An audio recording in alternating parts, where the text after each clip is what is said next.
শুকনো কাশিতে ভুগছেন, অস্বস্তিকর কাশির কারণে ঘুমাতে পারছেন না। বন্ধুরা, সম্পূর্ণ ভিডিওটি না টেনে দেখুন, আশা করি উপকৃত হবেন।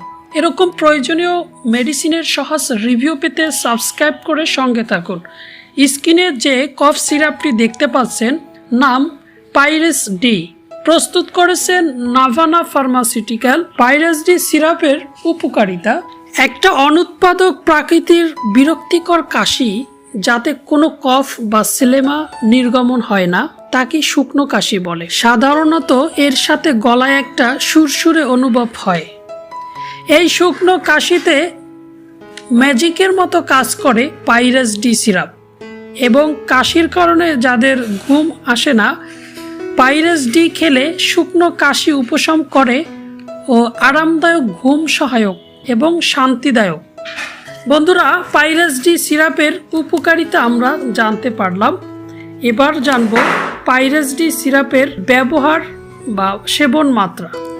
প্রাপ্ত বয়স্কদের জন্য এবং 12 বছরের ঊর্ধ্বে 2 চামচ দিনে 3 বার অথবা চিকিৎসকের পরামর্শ অনুযায়ী সেবন করতে হবে। 24 ঘন্টায় 8 চামচের বেশি সেবন করা যাবে না।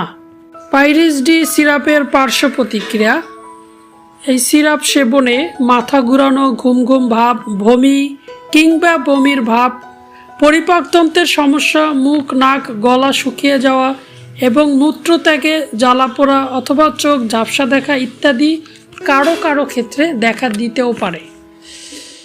পার্শ্ব প্রতিক্রিয়া সম্পর্কে আমরা জানলাম।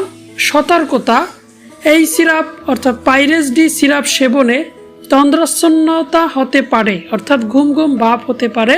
ঘুম ঘুম ভাব দেখা দিলে গাড়ি চালানো, ভারী যন্ত্রপাতি চালানো থেকে বিরত থাকতে হবে।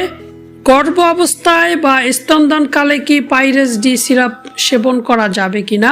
গর্ভ অবস্থায় ডক্টরের প্রেসক্রাইব ব্যতীত কোনোভাবেই পাইরেস ডি সিরাপ সেবন করা যাবে না। একান্ত ডক্টর যদি লিখে থাকেন তবেই পাইরেস ডি সিরাপ সেবন করা যাবে। পাইরেস ডি সিরাপের সক্রিয় উপাদান হলো ডেক্সট্রোমেথারফেন হাইড্রোব্রোমাইড, লিবোমেন্থল এবং ডাইফেনাহাইড্রামিন হাইড্রোক্লোরাইড।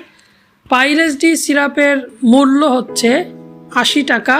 এটি যে কোনো ফার্মেসিতে পাবেন। বন্ধুরা, পাইরেস ডি সিরাপ সম্পর্কে আপনার সকল প্রশ্নের উত্তর আশা করি পেয়েছেন। পাইরেস ডি সিরাপ সম্পর্কে আপনার যদি কোনো মন্তব্য থাকে কমেন্ট বক্সে লিখুন। নিয়মিত যে কোনো মেডিসিনের সহজ রিভিউ পেতে সাবস্ক্রাইব করে সঙ্গে থাকুন। সুস্থ থাকুন, সুন্দর থাকুন। আসসালামু আলাইকুম।